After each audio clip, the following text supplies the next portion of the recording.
I'd like to introduce our first speaker, which is my beautiful colleague, Katie Hill. Katie is the executive chair of our board. She's going over the pond because she was in the UK before, then she came to Europe, then Corona happened and she's stuck in London, but nevertheless, she is with us in community. And she will show you a little bit more about where the B Corp movement is today. Katie, over to you. Thank you, Joey. Thank you, everyone else. Thank you so much for joining us this afternoon for our end of year celebration to really mark what interdependence means. Wow, what a year it's been, a complete roller coaster of emotions and planning. I'm sure it's involved much stress, health worries, maybe family disorder, all sorts of issues probably have been thrown up in the air by this. And I just want to give the biggest shout out to everyone for holding on in there, for being together, being strong and committed, and for being so determined to use business as a force for good throughout this difficult year. And being part of this community actually is definitely what's kept me, as I sit at this table for the last 12 months or 10 months, like everybody, it's kept me so energized and hopeful. And actually, I just didn't know how much I needed to be part of this amazing community until this year came. So thank you all hugely for being a support for us all. I wanted to use this short slot to give you a sense of the incredible momentum that you are all creating as B Corps in Europe after 5 years of movement building here. It really feels we're on a point of critical transition based on the transformation we've seen. It feels like we're ever more fired up to create a fair and equitable and regenerative economy. And we need to do it now. We haven't got time to waste. And so I wanted to give you just 3 indicators of what I think this movement is feeling on a tipping point towards. Firstly, it's the growth of the community. You can never, these figures say a huge amount. I think you'll see a chart there, which just gives you a sense of this exponential growth of the companies that are committed and certified as B Corps. And it's not just the numbers, the 560 B Corps we now have, but it's also about what those numbers represent and the stretch and the reach and the depth that they have with customers, clients, suppliers, communities. So the ripple effect of change that this community can make is ever growing with every new company that comes on board. And what we're seeing more and more is that we're going beyond thinking about company to company level transformation to be really focused on positive impact. And we're getting this sense of this interdependence in action, which is creating this sector level and even industry level change. And that transformation, you're going to hear actually a little bit more about that from a couple of one of the B Corps or a couple of the B Corps. And also I think it's represented in the work that we're doing with the Climate Collective to the Net Zero, of which 240 B Corps across Europe are involved in. So that's a fantastic kind of indicator of where we're at.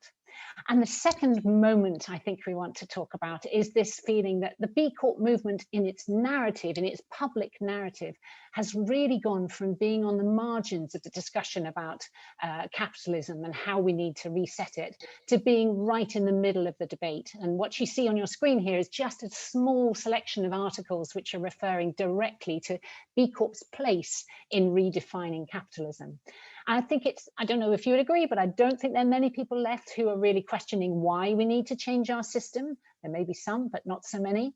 I don't even think people are really confused about what we need to change, but it is the how that becomes the big stumbling block. And I think the B Corps are really the key to this. You are showing it how it can be done, why it should be done, and what actually is the difference between a company that's committed to this and one that isn't. And so that systemic change we see is critical for the change that we want across our whole economies. And then thirdly, I think the B Corp movement now is really linking to the global agenda that's set out by the SDGs. We actually launched our tool, the SDG Action Manager, this year. And this is not just helping companies understand how they measure up against those global goals, but it's really providing a fast track way for us to engage with multinationals, particularly in Europe. I mean, just alone this year, we have 27 multinational companies who are actively pursuing B Corp certification. That would have been unheard of.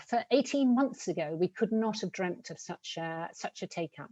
And what I think is so fantastic is that it's actually the B Corp community, many of the B Corps here, probably on the call, who are actually supporting these companies in their journey. And that's why we actually launched the B Corp Way, the matchmaking platform for B Corp consultants to support larger companies who want to go through transformation.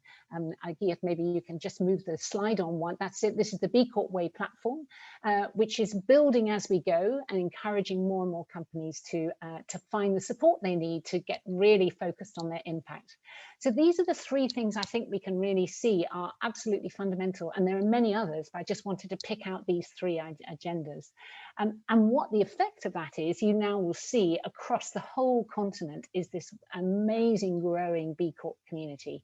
I wanted to really pick out the opportunity to thank our country partners who are all across this map.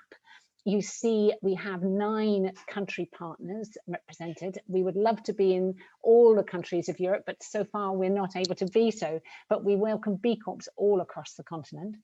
And this is the amazing network of people and companies who are the engine of our work in B Lab Europe. This is Italy, France, Spain, Portugal, Poland, Switzerland, Germany, Netherlands, Denmark, Belgium. Really a phenomenal contribution to our collective effort. So a huge thanks to all of them who make this all happen. And it's not just those numbers that count, but also just take a guess at this. I was staggered to see that the total revenue of B Corps now in Europe actually amounts to 16 billion. Well, that's actually larger than the GDP of Malta, Albania, Guyana, Montenegro. That's quite a lot of economic engine going there. And it's not just actually in revenue, it's also in people. You see, I think on the next slide, you'll see there are now 54,000 people employed in B Corps.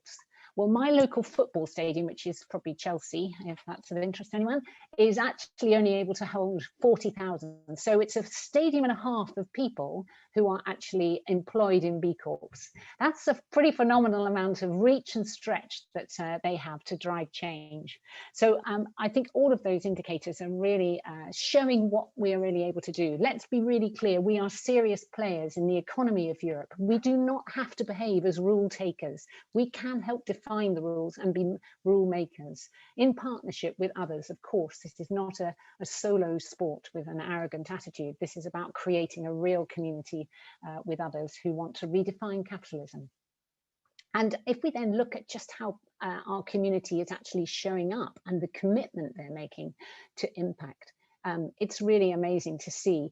This chart you see here is listing the scores of the different B Corps when they come into the community. And what we tend to see is that over time, as they recertify, companies move further and further along to the right and get a higher and higher score. But just give a shout out to these incredible 5 companies who are top performing B Corps from Netherlands, Italy and Spain, who across different industries and sectors are really ensuring that energy is used renewably, that young people are educated and inspired and connected to local economies, and that finance is flowing to support those sustainable programs and businesses. But COVID really took a hit.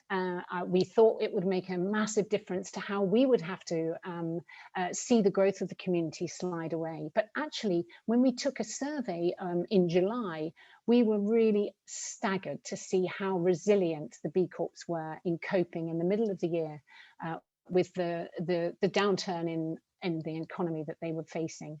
And not just that their resilience seemed to be considerably more robust than the surveys we saw of SMEs across other parts of Europe, but also just seeing how they were living out their true values by supporting communities with food, with driving facilities, medical equipment, and much, much more. And actually, you'll see on the slide at the moment, this is a publication, which I think Daniel might put in the chat, a link to it, which was created by Virgin Unite called 100% Human, and they asked us to give some examples of B Corps making a real difference in their communities in face of COVID, and we were really spoilt for choice.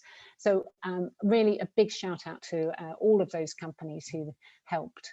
One thing that's really, I think, been quite noticeable is how in Europe we have been really fortunate that on the whole, governments have stepped up and have helped B Corps and communities and businesses across the whole sector to find a way of keeping going and surviving through this difficult time.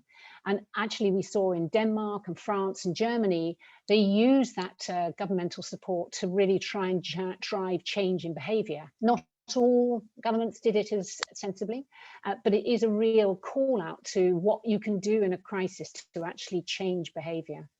Our partners in Latin America have not been so lucky. They were left to fend for themselves on the whole. And actually, I think what actually then happened was that they've really had dramatic effects on their communities and on their livelihoods. And we know here food queues wrapping around whole quarters of cities and desperate threats to family stability. So if ever we needed to be convinced that the rules of the game have to change and quickly, it's now.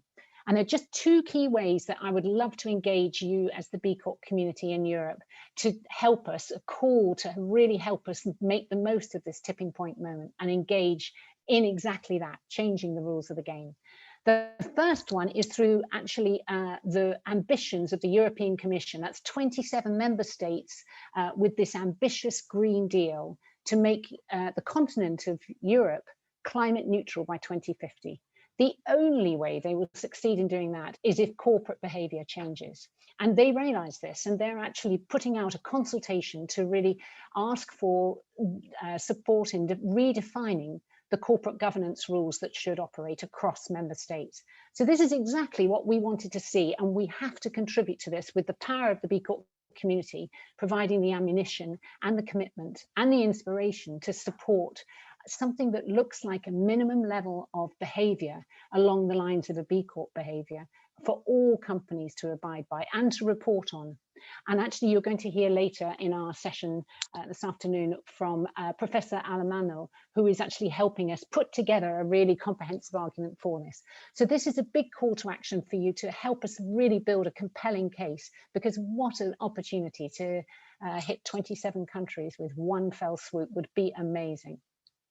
The second game changer is actually an internal one, but I think it's really significant for us. And this is, we're looking at our own performance requirements. We're calling this program Performance Requirements 2.0.